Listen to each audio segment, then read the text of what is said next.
Hello everyone! So today I'm going to be making a video that has been requested for a very long time, and that is how to make a bridle for your Breyer horse. Today I'm going to be showing you how I make basic leather bridles, as well as giving you tips and tricks on how to make all sorts of varieties. But without any further ado, let's get into the video. So to make a leather bridle, you will of course be needing leather. You can also use pleather or faux leather or any kind of fabric that's similar to it. As I've said multiple times before, I like to get my leather from old leather jackets that I find at a local thrift store. Usually they are relatively cheap and you get a whole lot of leather that you can use to make all sorts of Breyer crafts. Now in order to make a bridle, I take the leather and I cut it into little strips. I use a rotary cutter and a cutting mat, but you could also use a pair of scissors and a ruler. What I used to do is just mark along the backside with a ruler and then cut it out with scissors. You might end up with a few parts that aren't totally straight, but in my opinion it works out perfectly fine if you don't have a rotary cutter or an X-Acto knife or something. In general, for a regular traditional size Breyer, I like to use 1/8 of an inch size strips, as well as 1 or 2 1/4 of an inch strips. Roughly a quarter. I like to go a little bit less than that, just because I think a quarter is a little too big, but this is going to create the band behind the ears, which has to be split, so it needs to be about double this size. Other than these, you only need 2 more things. Something to glue the leather together with, and a lot of people don't like this, but I like to use hot glue for that. I've gotten pretty good at only applying a tiny amount. However, it may be easier for you to use a glue like Elmer's glue or something that takes a little bit longer to dry, but you won't accidentally like smear it all over the place or something or get a big glob. However, if you're pretty good at applying only a very tiny amount of glue, then hot glue works out pretty well. And the other thing you will need is jump rings. You really only need 1 size, however, I do like to use 2 sizes. Generally, I like to use 1 sort of medium smaller size for connecting things together, and then a larger one to mimic a bit.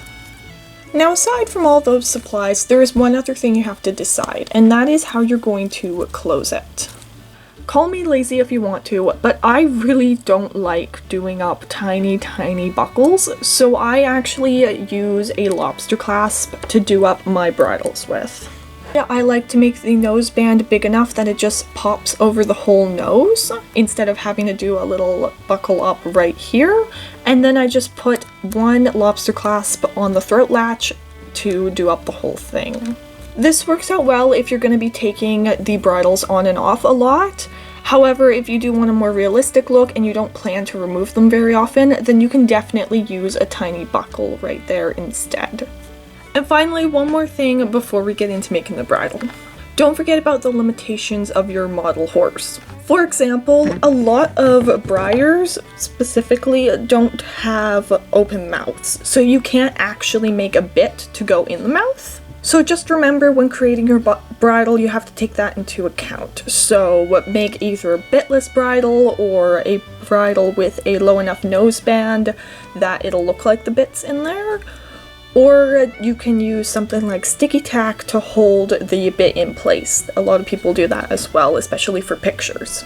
And one other thing is to not forget where the forelock and mane are, because sometimes the Breyer won't have a bridle path put into the mane, so you'll have to go over top of the mane, or if the forelock is extra long, you might not be able to get a brow band in there. So just remember and take note about those types of things.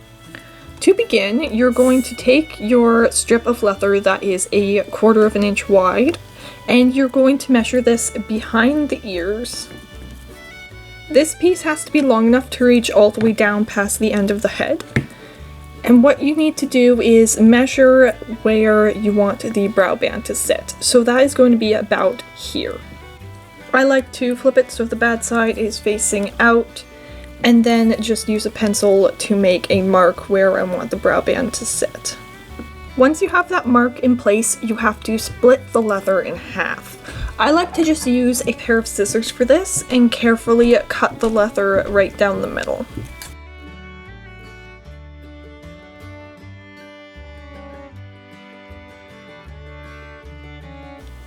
So now it should look something like this.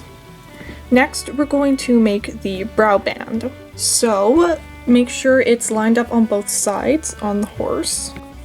And then you're going to take another strip of leather and measure it along here. What I like to do is start with just one side. So you want to take the leather and just where it was split like this, you're going to glue a strip around it. Like this.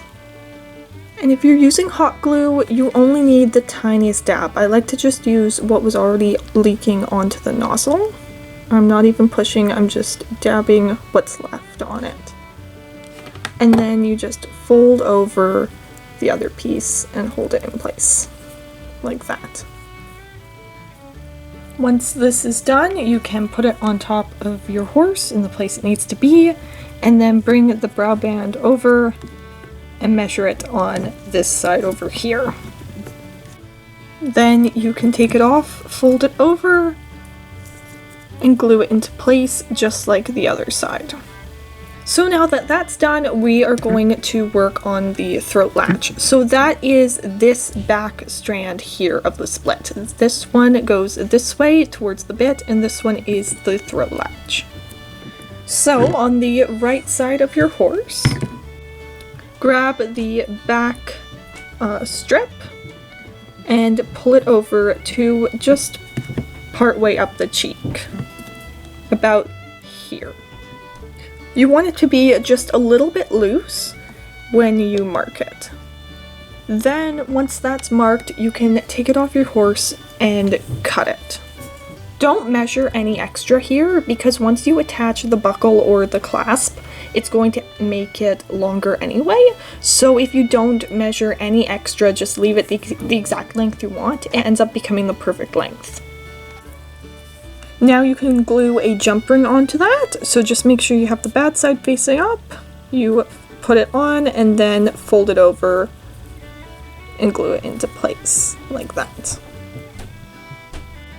Once that's on, you can put it back on the horse and then measure the back strap on this one to the chin strap. Again, don't leave any extra. Just measure it all the way to the side of the jump ring and then cut right there. Don't leave any extra. Then you can use some pliers to attach a lobster clasp, and we can try it on the horse. And if you're happy with the fit, it's time to move on to the noseband. As I said, the two front straps are for the noseband, so what you need to do first is measure all the way down to where the noseband is going to be. We're going to attach a jump ring to the ends of these. So what I like to do is put the jump ring on to the strap and then measure from there. The jump ring has to sit at about the corner of the mouth because that's going to be where the bit is. So about here is where I need the jump ring to sit. Once that's done, I put it back on the horse to double check the fit, and then I use this side to measure the other side. Just fold them in half, line it up, and then measure and cut from there. Now it should look like this. The next thing we're going to do is very reminiscent of my halter video, and that is creating the noseband. So you're going to start by holding the two side pieces here, one on both sides, don't forget. And then you're going to use that to measure a strip to go over the nose. I like to start by just gluing the strip onto one piece at a time, so I'm just going to glue it onto this jump ring first. From here, and you'll make your life so much easier if you make sure that this piece can move, you can hold it in place and measure it over to the other side. So now that you have something that looks like this, we're going to repeat the process for the chin strap. You want to start by gluing another strip of leather. I usually use the cutoff of this so it's all the same size, to one of these jump rings.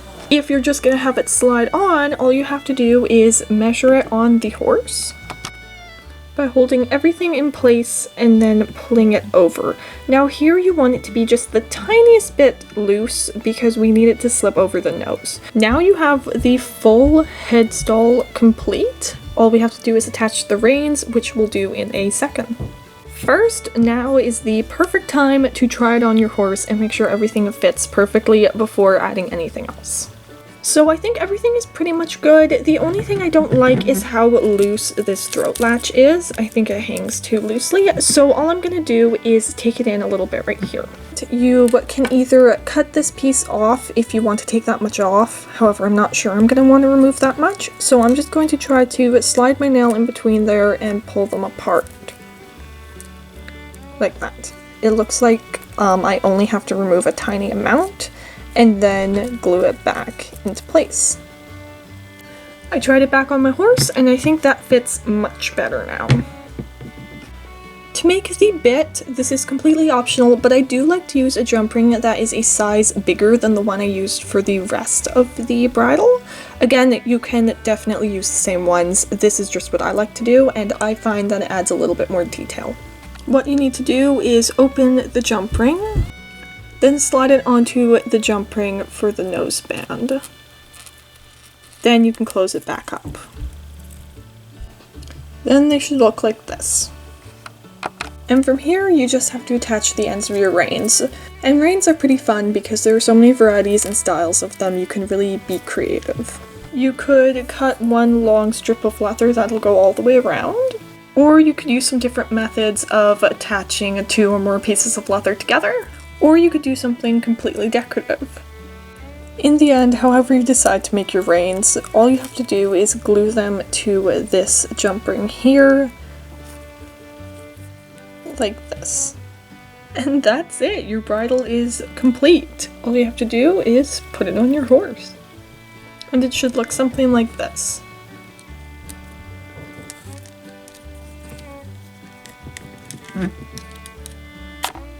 And using these basic techniques, you can make any kind of bridle you want. The way I make any other kind is to simply go online and find some reference photos of what I'm trying to make. Then just follow the way the actual bridle attaches bits of leather to different spots. The same basic technique almost always stays pretty much the same, it's just a matter of what attaches to where and how many strips of leather you're going to need. And don't forget, you can always try to make it more or less decorative depending on the style that you're going for. So that's it for today's video. I hope you enjoyed and I'll see you in the next one. Thanks for watching. Bye.